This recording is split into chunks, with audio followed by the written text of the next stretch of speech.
यहाँ पे सेम है. Observation is most important. ये भी जेई में आ चुका है ऑलरेडी. ये ए हो गया, ये ए हो गया. तो f of fx is here. f of fx is equal to x.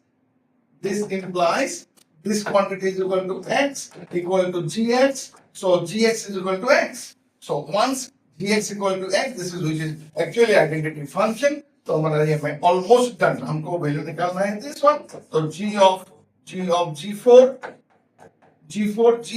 is equal to 4. Because g of x is equal to x, g of 4 is 4. This g of 4 is equal to also 4. Then this is equal to 4. 4 is the answer.